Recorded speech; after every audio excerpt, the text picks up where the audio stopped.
So I'm looking for some new PC monitors because these displays, while they're fine, this one right here, I think I've shown off my desk tour video, has like a line in it that's really bad.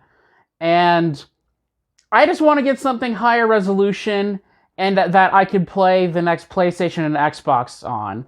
Doesn't seem so hard, right? Specifically, I'm looking for something that'll support HDMI 2.1, which the new consoles pretty much are essentially confirmed to have. So, not just something that can comply with HDMI VRR standard and also auto low latency mode, but for that glorious 4K 120 Hz.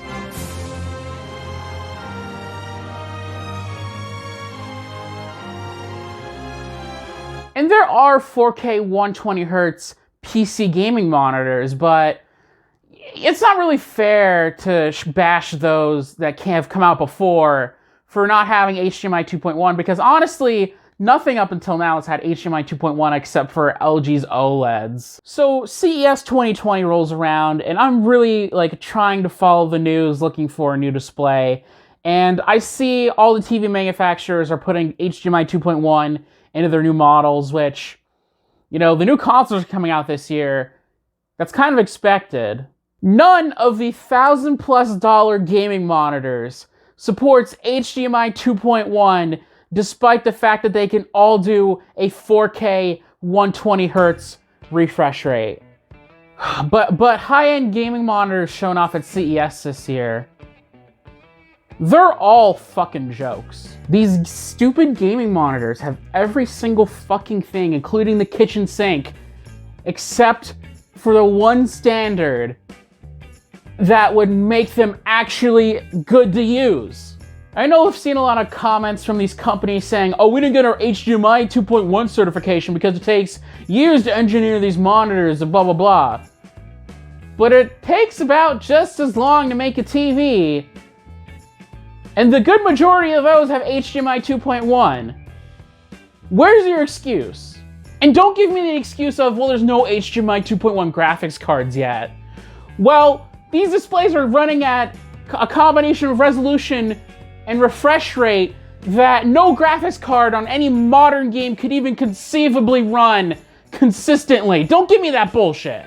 I do really think, though, that these companies are missing out because there are console gamers that do buy PC gaming displays for their consoles. I remember seeing a lot of videos from when the Xbox One X and the PS4 Pro came out, people pairing them with a lot of 4K 60 displays. I mean, why not just release it super expensive in the spring with the future-looking support, and then a year later, when the new model comes out, you sell the old one, and then all the console gamers would pick it up.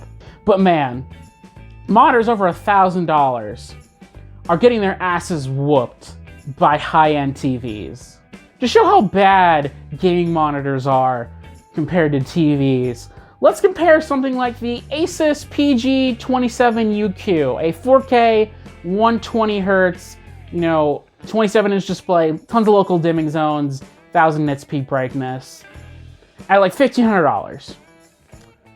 For around the same price, right now, you can get a 55-inch LG C9 OLED. Even if you don't take into account the massive difference in screen size, or the fact that the C9 has HDMI 2.1, the C9 kicks the shit out of the 27UQ. OLED is a substantially better technology than the IPS stuff on these gaming monitors.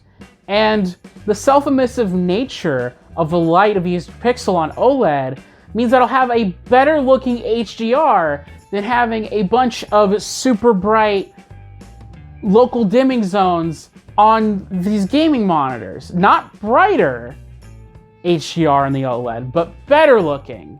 And I know there's people who are going to say, well, burn it for the OLEDs. And yeah, that is an inherent part of the technology. But I've done some research, and these TV manufacturers are including software that will make sure that you don't burn in your TV, things like pixel shifting and stuff. And the likelihood of burn-in is getting less and less with each new model of TV just due to the improvements of the actual panels themselves.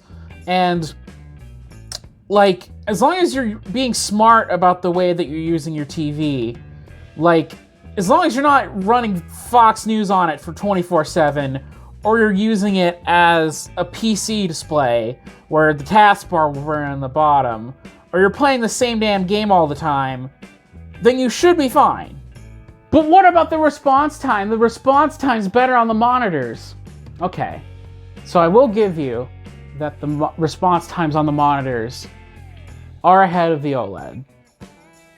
But like, it's such a narrow margin.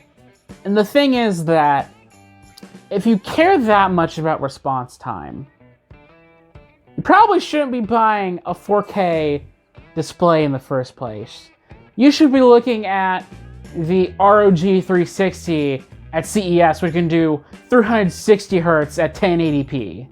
Okay, let's say, you know, you're a PC Master Race enthusiast, you want the best, no compromises, you know, games max settings, highest resolution, highest frame rate, you have a Titan RTX in your rig for some godforsaken reason, you have a 9900K to spit out the maximum amount of frames, you know, you got all that, and you're looking at one of these super high-end displays. Even then, I would still say that these $1,000 plus displays are a bad buy. The reason why they're a bad buy is because they only have one DisplayPort 1.4 input.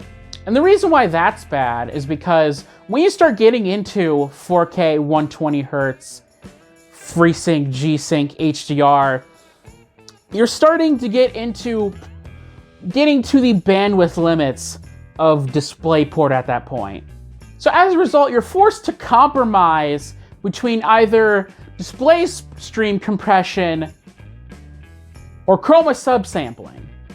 And I know a lot of YouTubers out there are gonna say, well, chroma subsampling, you know, it does not noticeable if you're playing a video game, even in HDR. It only affects PC text, but guys, you know what a lot of video games have a lot of? Text. You're gonna see it, and you're gonna hate it. And while display stream compression, or DSC, is an interesting idea of having the convenience of a single cable, but getting more out of it, because as a video editor, I love compression algorithms, but the problem is that I really don't trust the people who are pushing display stream compression. And what I mean by that is NVIDIA are the ones who are working with these manufacturers on these super high refresh displays, 4K 120 hertz and stuff. They're G-Sync modules on all of them, and so they kind of by extension are pushing display stream compression. But the problem is that NVIDIA cards have been proven to reproduce color worse than AMD cards, at least in gaming.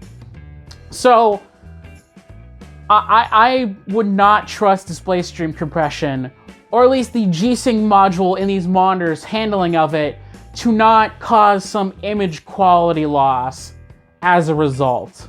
And I'm not saying that all 4K 120Hz PC gaming monitors are a waste. There's actually one that I think is incredibly good, and that is the Acer Nitro, I believe it's the XB27 or something like that. I remember seeing Hardware Unboxed review it, but it has two DisplayPort 1.4 inputs. So if you were to run 4K 120 HDR all at the same time, then you could plug two DisplayPort cables into your graphics card and the monitor, and then bam, no problems with any of the stuff I previously mentioned.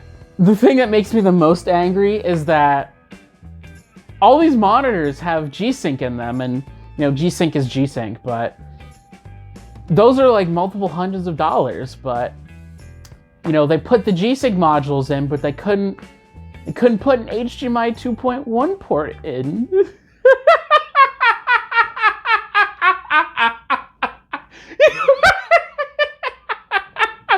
So I guess the moral of the story is that gaming monitor manufacturers, while they are putting good tech in there, like, they're overcharging for it, and they're really only there for the e-peen of PC gamers who want to say that they have a 4K 120Hz HDR 1400 nits display.